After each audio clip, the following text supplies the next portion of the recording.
샬롬 반갑습니다. 성도 여러분. 3월 19일 주의 날 예배에 참석하신 여러분들을 주님의 이름으로 축복하고 환영합니다. 오늘 우리에게 주시는 하나님의 말씀은 사무엘하 19장 16절에서 30절까지의 말씀입니다. 사무엘하 19장 16절에서 30절까지의 말씀 우리 같이 한 목소리로 합독하겠습니다. 시작. 바후림에 있는 베냐민 사람 게라의 아들 시므이가 급히 유다 사람과 함께 다윗 왕을 맞으려 내려올 때 베냐민 사람 1000명이 그와 함께하고 사울 집안의 종 시바도 그 아들 15과 종 20명과 더불어 그와 함께하여 요단강을 밟고 건너 왕 앞으로 나아오니라. 왕의 가족을 건너가게 하며 왕이 좋게 여기는 대로 쓰게 하려 하여 나룻배로 건너가니 왕이 요단을 건너가게 할 때에 게라의 아들 시므이가 왕 앞에 엎드려 왕께 아뢰되 내 주여 원하건대 내게 죄를 돌리지 마옵소서. 내 주 왕께서 예루살렘에서 나오시던 날에 종의 패역한 일을 기억하지 마시오며 왕의 마음에 두지 마옵소서. 왕의 종 내가 범죄한 줄 아옵기에 오늘 요셉의 온 족속 중 내가 먼저 내려와서 내 주 왕을 영접하나이다 하니 스루의 아들 아비새가 대답하여 이르되 시므이가 여호와의 기름 부으신 자를 저주하였으니 그로 말미암아 죽어야 마땅하지 아니하니까 하니라.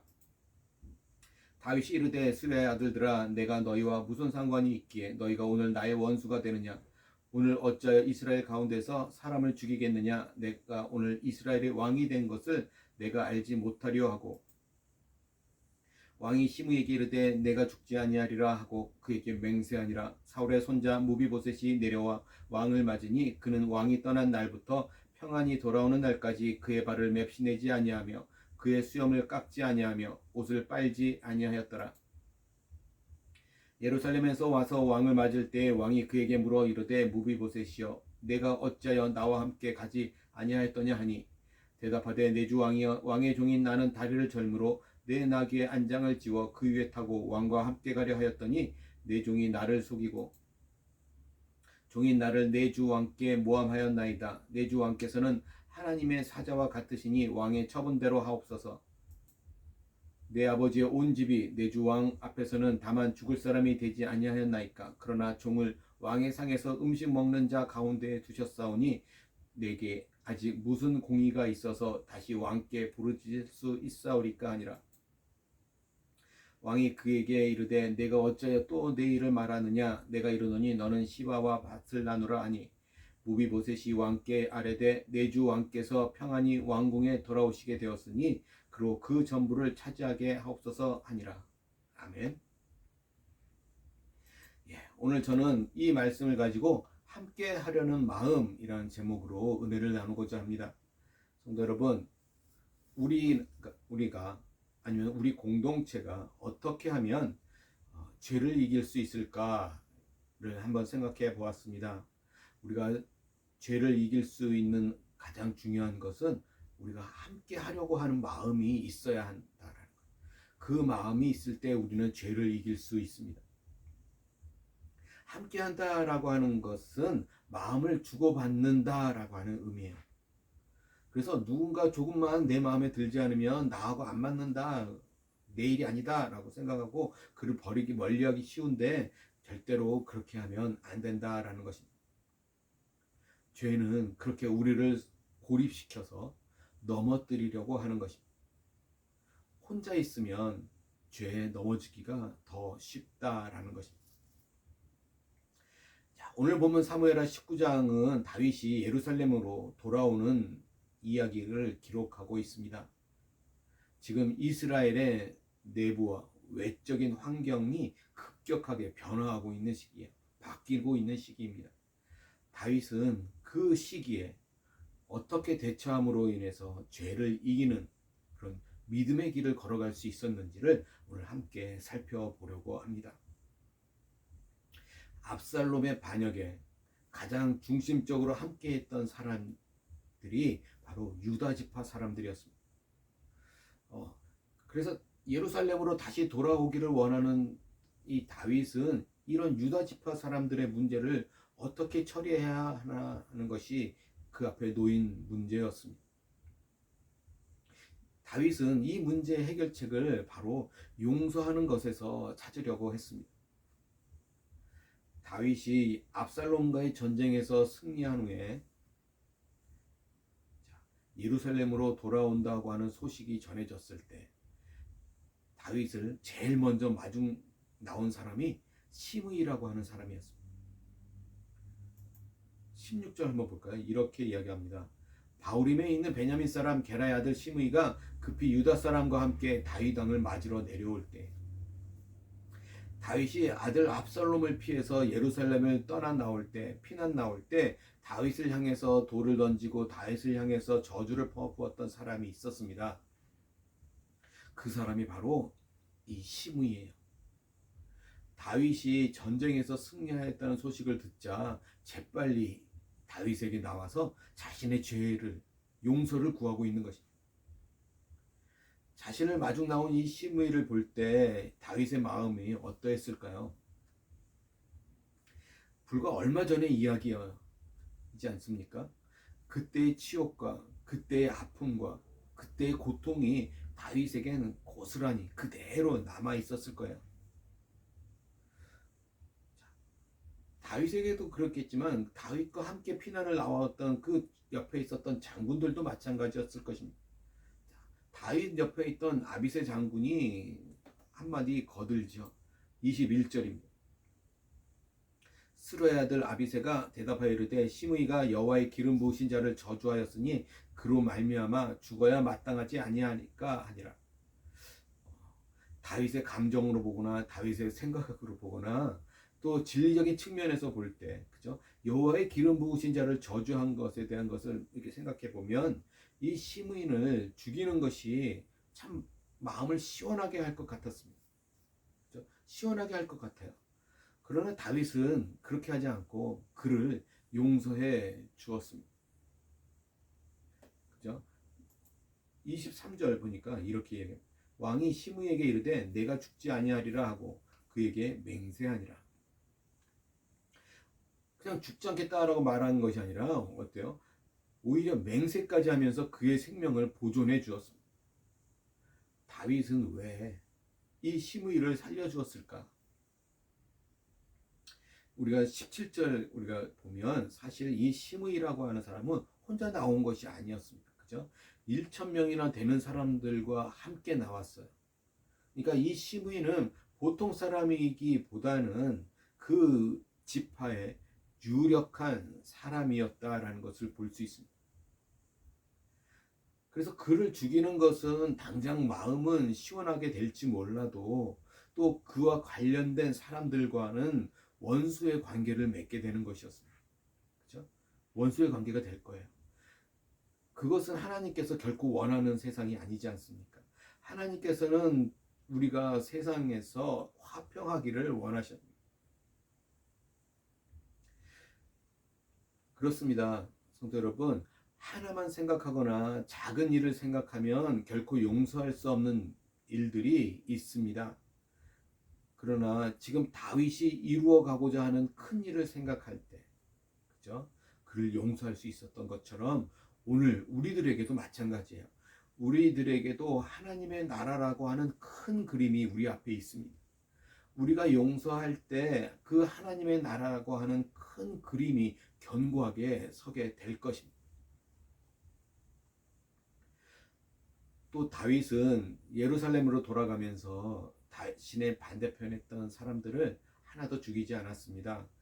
그죠? 압살롬의 군대 장관이었던 아마사를 죽이기는커녕 오히려 자신의 군대 장관 자리를 그에게 허락해 주죠. 그러면서 오히려 자신과 함께하고 있었던 이 시므이를 죽이고자 하는 이 아비새와 요압에게는 이렇게 이야기합니다. 22절이에요. 다윗이 이르되 스루야의 아들들아 내가 너희와 무슨 상관이 있기에 너희가 오늘 나의 원수가 되느냐 오늘 어찌하여 이스라엘 가운데서 사람을 죽이겠느냐 내가 오늘 이스라엘의 왕이 된 것을 내가 알지 못하리요 하고. 그렇습니다. 다윗은 이제 이스라엘의 왕이에요. 사실 넓게 보면 이 시므이라고 하는 사람도 이스라엘 백성인 것이죠. 다윗은 이스라엘의 왕이니 그의 백성이 죽임을 당하지 않도록 해야 할 책임이 있는 것입니다. 우리는 좁은 시야로 내 편과 남의 편을 이렇게 나누고 싸울 것이 아니라 조금 더 넓은 시야를 가질 필요가 있습니다. 우리가 보복할 이유를 찾으면 한없이 많습니다. 반대로 용서할 이유를 찾자 보면 그것은 적어요. 그러나 그럼에도 불구하고 용서가 항상 옳은 것은 우리 모두가 서로 연약하고 서로 용서를 필요로 하는 존재이기 때문입니다.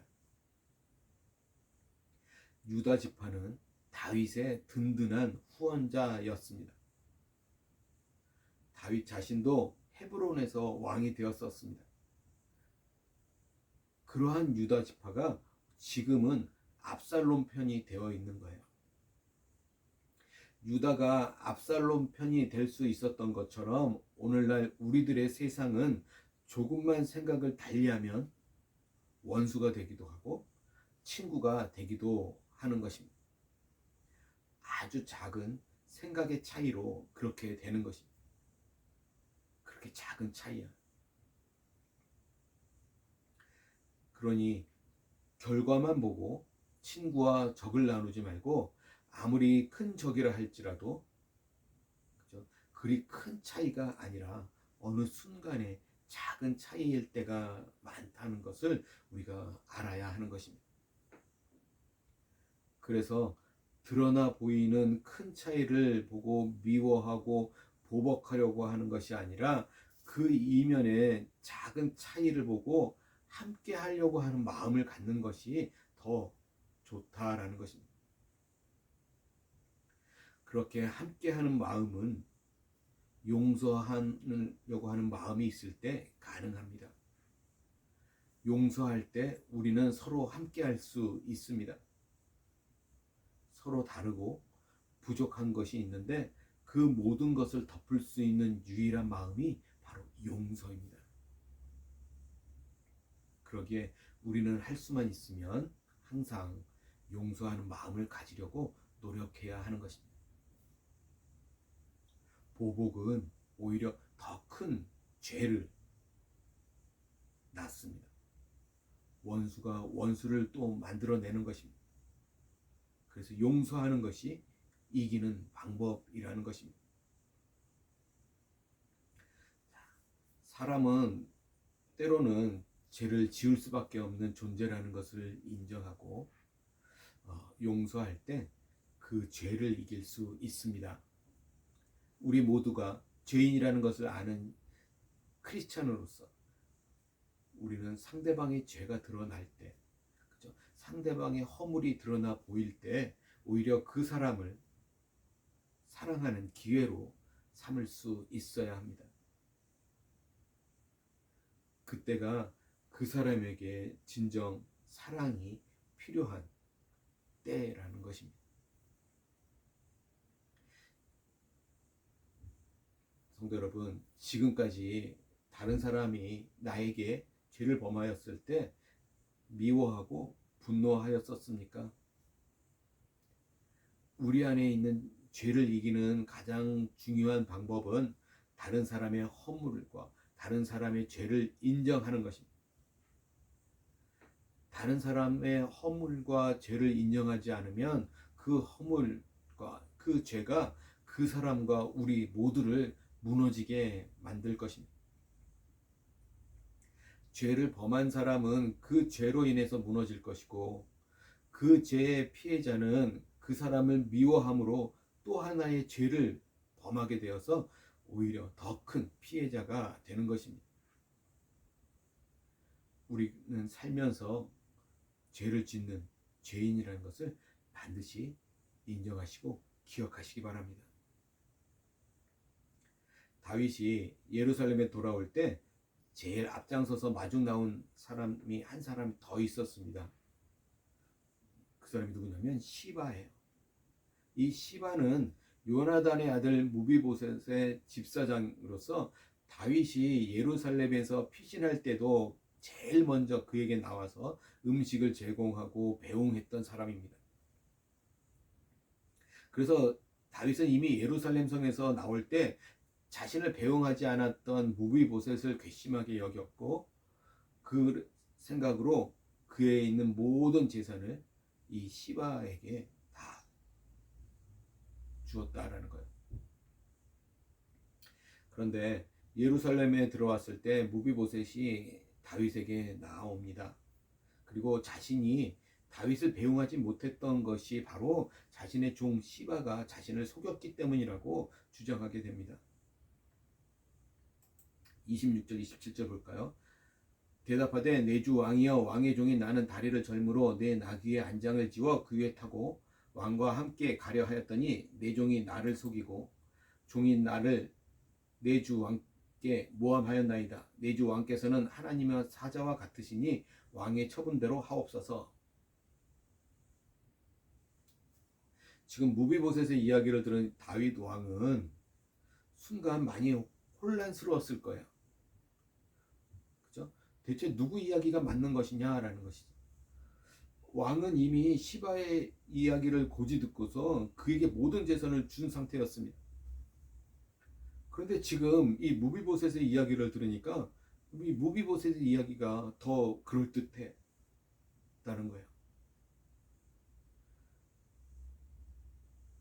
이때 다윗은 무비보셋이 말한 그죠? 하나님의 사자와 같은 그죠? 이 말은 뭐냐면 선과 악을 분명히 분별할 수 있는 아주 영특하고 뛰어난 지혜로운 사람이시니까 당신의 뜻대로 해달라고 이야기할 것이죠.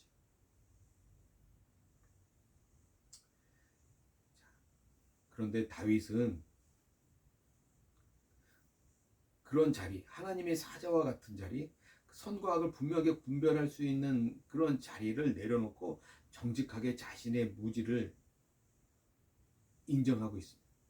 무지를 선택한 거예요. 지금 무지하면서도 아는 것처럼 보이기 위해서 그 무지 속에서 결정하는 잘못을 범하지 않고 있는 거예요. 정직하게 모른다라고 얘기하고 있는 거예요. 그래서 뒤에 보면 다윗은 재산을 둘로 나누어서 시바와 무비보셋에게 공평하게 나누어 주었습니다. 그죠? 그렇다면 자, 오늘 생각해 볼까요? 둘 중에 누가 맞을까요? 제가 볼 때는 무비보셋이 맞는 것 같아요. 그런데 성경에서는 둘 중에 누가 맞는지 구체적으로 설명하고 있지 않습니다. 그래서 어쩌면 시바가 맞을 수도 있어요. 아니면 둘 다 맞을 수도 있죠. 서로 반대되는 이야기를 하고 있지만 사람은 자신의 입장에서 이야기하게 되어 있습니다. 그래서 서로 반대되는 이야기 같아도 함께 놓고 보면 둘 다 가능한 경우가 종종 있다라는 것입니다. 그러기에 칼로 무를 자르듯 꼭 누군가가 맞아야 하고 누군가가 틀려야 하는 것이 아니라 때로는 둘 다 맞을 수도 있는 것입니다. 우리는 그렇게 상황을 바르게 판단할 수 있는 능력이 많이 부족합니다. 그래서 그러한 때에 이렇게 다윗의 모범을 따르는 것이 좋을 것 같습니다. 자신의 무지를 인정하는 것이 지혜로 중요한 요소라는 것입니다. 우리는 연약하고 무지할 때가 많다는 것을 인정하시기 바랍니다. 저는 이것이 매우 아름다운 자세라고 생각합니다. 오늘 다윗이 다시 왕으로 복귀하고 있습니다. 그죠? 지금이 어찌 보면 다윗에게 있어서 가장 힘이 있는 때이기 때문에 많은 사람들이 요단강까지 나와서 지금 다윗을 마중하고 있는 거예요. 그런데 이때 다윗은 자신의 연약한 인생을 깨닫고 있었다라는 것입니다. 자신의 무지를 인정하는 것이 얼마나 중요한지 모릅니다. 다윗이 자신이 강할 때조차도 어떤 면에서는 무지하다는 것을 인정하는 믿음을 소유한 사람이었다라는 거예요. 모든 인생은 연약합니다. 그죠? 우리는 연약해요. 그것을 인정해야만 하고 그것을 알아야만 하는 것입니다. 성도 여러분, 우리는 우리의 무지와 우리의 죄를 잘 인정하는 편이십니까? 자신의 무지를 인정하는 용기가 우리는 필요합니다. 그래야 하나님께서 함께 하라고 보내주신 사람들과 더불어 살 수 있고, 그리고 자꾸만 불쑥불쑥 튀어나오는 자신의 죄를 이기며 살 수 있는 것입니다. 자신의 죄를 인정하고 이웃의 죄를 인정함으로 함께 더불어 살아갈 줄 아는 마음이 우리에게 필요하다라는 것입니다. 자꾸 다른 사람들을 심판하다 보면 결국 혼자 살게 될 것입니다. 오늘 말씀을 정리해 볼까요? 다윗이 유다 지파를 용서하고 시므이를 용서하는 것을 보았습니다. 죄 많은 이 세상에서 사람들과 함께 살 수 있는 유일한 비결은 서로를 용서하는 것입니다. 항상 용서하는 마음을 가지시기 바랍니다. 때로는 이 시므이와 같이 용서하기 매우 어려운 사람도 만날 것입니다. 그 사람을 보면 용서가 안 되죠. 그러나 그때 하나님의 나라를 바라볼 수 있기를 원합니다. 우리 모두는 하나님의 나라를 위해서 또한 용서해야 하는 것이죠. 크리스찬인 우리가 그렇게 용서할 때 이 땅에 하나님의 나라가 더욱더 견고하게 서게 될 것입니다. 기도하겠습니다. 사랑과 은혜가 많으신 하나님, 주님의 크신 사랑과 은혜를 감사합니다. 다윗은 자신의 가장 막강한 힘을 가졌을 때 자신에게 무지와 자신의 연약함을 인정하는 모습을 우리에게 보여줍니다. 하나님, 그 다윗의 모습이 오늘 우리들의 모습이 될 수 있도록 도와주시고, 우리의 연약함과 우리의 무지가 항상 앞서 나가지 않도록 하나님 날마다 주의 영으로 깨닫게 하시고 주의 영으로 충만케 인도하여 주시옵소서. 하나님, 우리가 그래서 더불어 살아가고 함께 하려고 하는 마음을 가지고 용서하는 마음으로 이 땅 가운데 살아가는 복된 우리들이 다 될 수 있도록 도와주시옵소서. 하나님, 그래서 우리를 통해서 이 하나님의 나라가 더 견고하게 세워져 나가는 그런 모습들이 있게 하여 주시옵소서. 감사하며 우리 주 예수 그리스도 받들어 간절히 기도드리옵나이다. 아멘.